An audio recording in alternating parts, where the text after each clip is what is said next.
Good morning, good morning, good morning. Ay nako, kaloka. Ilang araw na lang tayo mamaskon tayo dahil. Mamaskon na tayo, ano kakaloka. Kaloka. Kaya yung wala man ako nabiling regalo dun sa mga baby namin sa bahay. Kaloka. Nahiya mo ako. Naiyak-iyak siya kagabi kasi katanya yung mga mga tablet. Mura pala ang mga tablet ngayon, doy. So, yung 1,007 ata. Pero 3 plus yung dati, 3 plus. Mas marami sa TikTok. Mga mura pala, doy. Uy, grabe talaga. Nakakaawa talaga sa baby Zoe ko kasi tinatamad siya mag-Christmas party kasi nga ang dami-dami ng pangako noon, bike or yung tablet, para may sarili siyang panggamit na cellphone. Kaso, sabi nga niya, pero masaya si Zoe kasi nga, nawala akong work. Sabi ko nga kay Zoe na, sige baby ko, kay magtrabaho na si mami kahit na hindi pa masyado okay kasi may mga gamot-gamot pa si mami. Kailangan na ako mag-work para nabigay ko yung mga promise ko sa iyo. Papasko pa naman, tapos hindi ko pa nabibilihan ng mga damit niya. Ngayong December, hindi ko nabibilihan, kaya wala na ako, kaya September na hospital na ako. Tapos hanggang ngayon ako, nag-ano pa ako. Hanggang ngayon nagagamot pa. Kaya yun, naawa din ako, naiiyak din. Kaya wala akong mabiling gusto. Parang bigay ko lahat ng niya, kasi December naman. Di ba? Nakakainis. Nakakaiyak din kasi yung kahit once a week lang, once a month lang, mabigay mo ba? Kasi December. Hindi ko maano kay baby ko Simon. So, baby Zoe ko. Malaki-laki na siya ngayon. Noon, dati lagi ko talaga inaanohan kapag yung binantay-bantayan ko talaga noon, nung simula ng baby siya.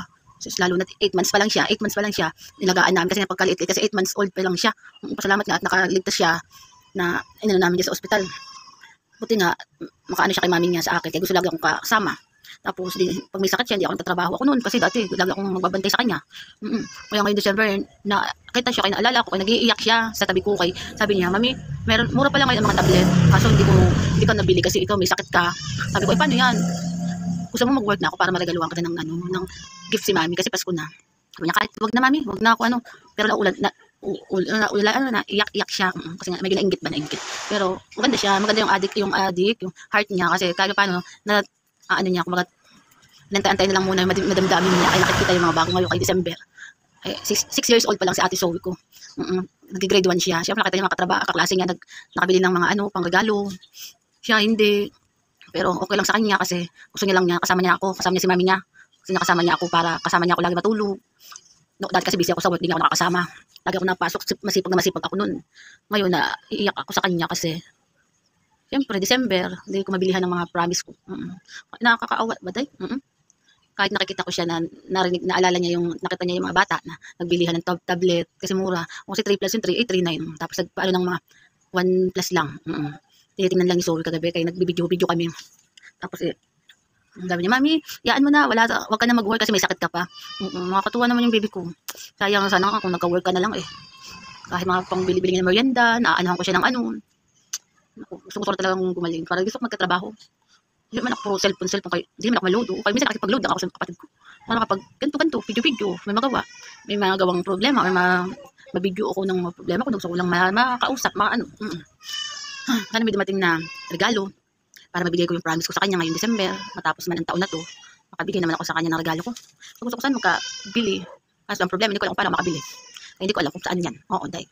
Ay, nakakaloka. Buti pa si Baby Simon. Si Baby Simon, mas bata siya kay Ate Zoe. Si Simon, hindi naman siya ganun kakulit. Lalo na po nakita niyo yung ate niya, mas pabor sa kanya kung meron yung ate niyang mabili sa ate niya. Kaysa na wala rin sa ate niya, tapos ang ate niya na iyak-iyak. Nakikita ni Simon, yung ate niya na alagaan yung ate niya kasi ayaw niya nang naiyak ang ate niya kasi nga wala siyang mga gantong regalo. Si Simon kasi lalaki na bata siya, mas mahal naman yung ate niya na ayaw niya nakikita niya naiyak-iyak. Nakabantay lagi kay ate, kaya minsan siya nagsasabi doon si Simon na pilihan na lang yung ate niya para maging masaya si Ate Zoe. Napakagaling talaga ng batang kahit makulit siya, pag nakikita niya yung ate niya na iiyak-iyak, ayaw niya, gusto niya alagaan niya. Kung ano man ang nawala kay ate, kailangan hanapin niya kung anong problema para malaman niya yung magawa niya kung ano ba yung problema. Napakabata pa, 5 months old pa lang. 5 years old pa lang siya, si Ate Simon. Kahit sobrang kulit niya, pag naiyak ang ate niya, Zoe. Kailangan talaga nakabantay. Lagi siya ano ko lang mama at papa mo na, si Ate Zoe, gantuin yan. Kawawa naman ate ko, ganyan. Bilhin tayo ng ganun para mabilihan ko si Ate Zoe. Ay, si Simon kasi, si Zoe kasi parang mga baby din. Kay 8 months pa lang nga kasi, bago siya naging pasalamat na ano siya ng Diyos kasi 8 months old lang siya. Nakakatuwa. Kahit magkakulitan siya, mga kapatid. Pero pag may mga problema sila, hindi sila nakahawak sa isa't isa, mga kapatid. Kaya sana lang makaisip ako ng paraan bago matapos ang taon. Makabili man ako ng pangregalo sa dalawang baby na yun.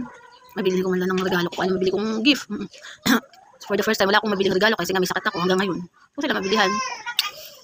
Kaya mag-iisip pa ako, parang paano, dugas na lang ako, charot lang, dugas ba? Paano kaya magamit ko? Nakabili man ako ng regalo, hirap. Kaya na guys, thank you sa ano, kay medyo na problema lang ako, dahil stress ba ako, masarap na panahon na may nakakausap ako, na enjoy nyo ako kausap. Sana makausap rin kayo, kahit magka-chika-chika tayo. Salamat na salamat. Ano lang, gusto ko lang, sana matupad ko yung wish ko, kahit matapos ang taon, makabili man ako sa dalawang baby ko, Shimon at Zoe. Yes, thank you po sa pagkika-chika. Thank you po.